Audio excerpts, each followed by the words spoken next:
1920, the country is at a turning point. For the first time, more Americans live in urban areas than rural. Cities become a symbol for decadence and danger. Jazz, cabaret, liquor. It will take the shirt off your back. It should be whipped out of the land of America with a whip of scorpions. Billy Sunday, retired baseball player, reformed drinker, the most famous preacher in the country. I go to a young man up on the scaffold. America has a booze problem. Drink! You will affect all. At its peak, there's a saloon for every 300 people, 20 times more than today. 50% of all crime involves alcohol. When you come staggering home, cussing right to the Billy Sunday isn't the only one who thinks alcohol is ruining America. Religious groups rally. Industrialists say it affects productivity. Women campaign against drunk men beating up their wives. Alcohol is the crystal meth of its day. For many, a total ban is the only solution. On January 16, 1919, the 18th Amendment to the Constitution is ratified. Prohibition makes the manufacture and sale of alcohol illegal. This period in the early 20th century just captured a whole swirl of desire to kind of rein in what's happening, shape it, come up with new policies that will ensure that people will get along, they will live virtuous lives. So Prohibition is this grand experiment. But Prohibition also creates a nation of criminals. This is one of them. Willie Carter Sharp, 26, thrill seeker, outlaw. They call her the rough-running queen. It's 1928. Prohibition is in its 8th year. It was the excitement that got me. We were mostly kids who liked the excitement. Cars scattering, dashing along the streets. Behind her is a convoy of moonshine. Franklin County, Virginia is one of the biggest moonshine producers in the country. Bootleg liquor headed across the county line. Sharp's job? Decoy, to distract the feds. In Franklin County, 99 residents out of 100 are thought to be involved. Secret stills are everywhere. Moonshine is flooding across the country. 100 million gallons a year. Even the president has a private wine cellar.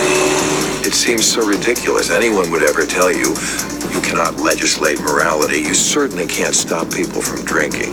People need a drink at the end of the day. Outrunning the cops is the new extreme sport. Locals witness Carter Sharp in action. I saw her go right through our town. There was a federal car after her. They were trying to shoot down her tires. She was driving at 75 miles an hour. She got away. She gets away because of this. An ordinary car souped up for more horsepower. A supercharger rams additional air into the cylinders. The result? America's first muscle cars. They're so popular, they kickstart a new national pastime. Stock cars. Even today, there's a driving maneuver called the bootleg turn. But there's a darker side to bootlegging. The illegal liquor trade is worth tens of billions in today's money. And it's not Willie Carter Sharp who's in charge. It's gangsters. Organized crime has a stranglehold stretching across the country. Lucky Luciano in New York, Frank Chichi DeMaio, Kansas City, Joseph Ironman Artisoni in LA, the Licavoli family, Detroit, Harry Rosen, Philadelphia, Charles King Solomon, Boston, and in Chicago, the most notorious gangster of all, Al Capone. He earns over $100 a minute from illegal alcohol. That's $1,500 today. But his luck is about to change.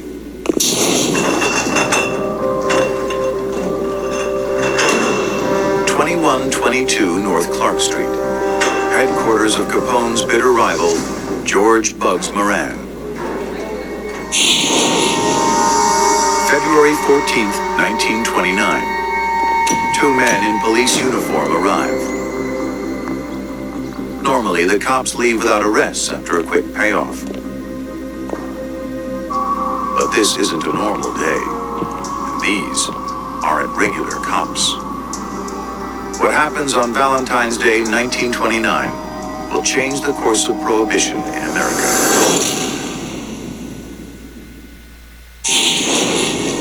Chicago, 1929. More than half the city's cops are on the take. In a North Side garage, 7 gangsters are lined up. They think it's routine, but today is no shakedown. Behind them, a group of men arrive, 2 carrying Thompson submachine guns.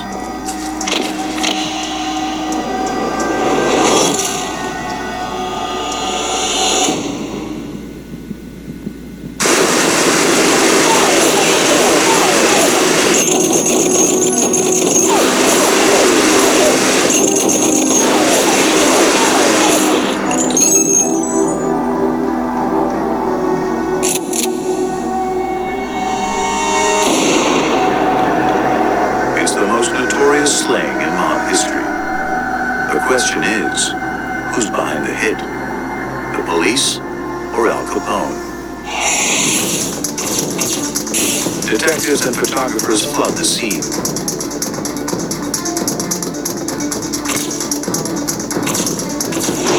This shocking picture will appear in newspapers around the U.S.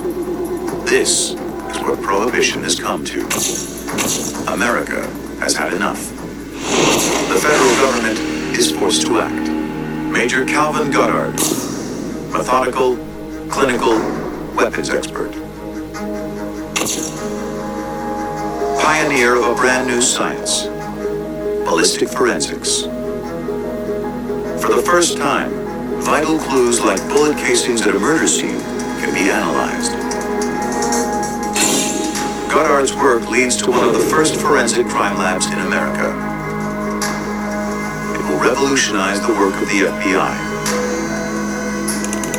His job, to find out who is behind the St. Valentine's Day massacre.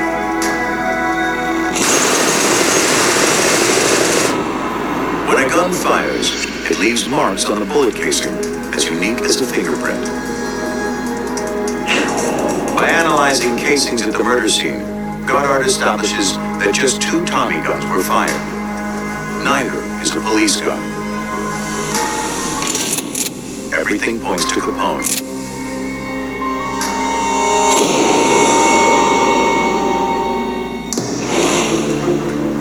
But convicting Capone of murder won't be easy. He has an alibi. He was in Florida at the time. They'll have to get him on a different charge. Frank Wilson, accountant, a very different kind of crime buster. He's an agent of the Bureau of Internal Revenue in D.C. He's going after Capone on tax evasion. In 1913, the 16th Amendment gives the federal government the right to tax personal income. Criminals have to pay taxes. Capone is one of the richest men in the country. He should be paying 25% tax. Between 1925 and 1929, he pays nothing. The defendant himself had no bank accounts, kept no book records of activities, bought no property in his own name. He conducted all his financial dealings with currency. To secure a conviction, Wilson needs to prove Capone has an income on which he is paying no tax.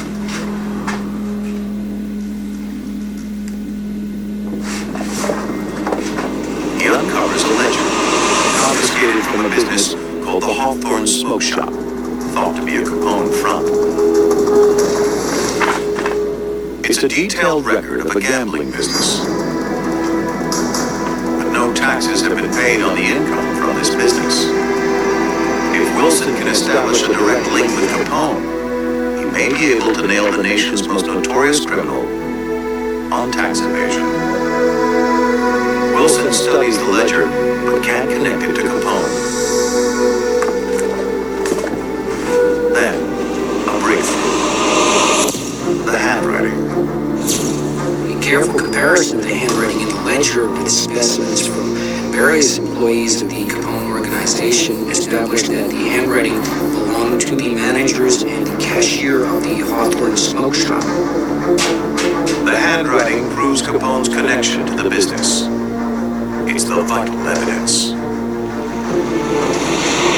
On October 18th, 1931, Al Capone is found guilty of tax evasion and sentenced to 11 years in prison.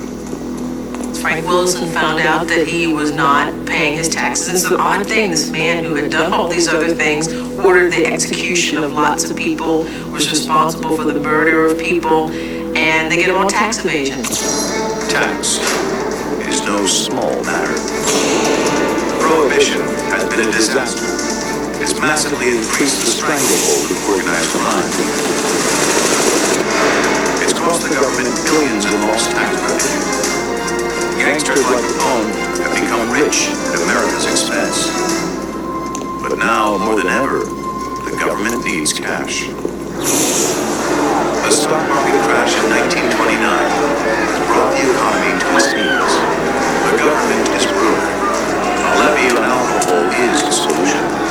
On December 5th, 1933, Prohibition is abolished. Killed by the need for cold, hard cash. It's an extraordinary U-turn. The only time in history an amendment to the Constitution is repealed. The 3 decades of economic boom, fueled by oil, cars,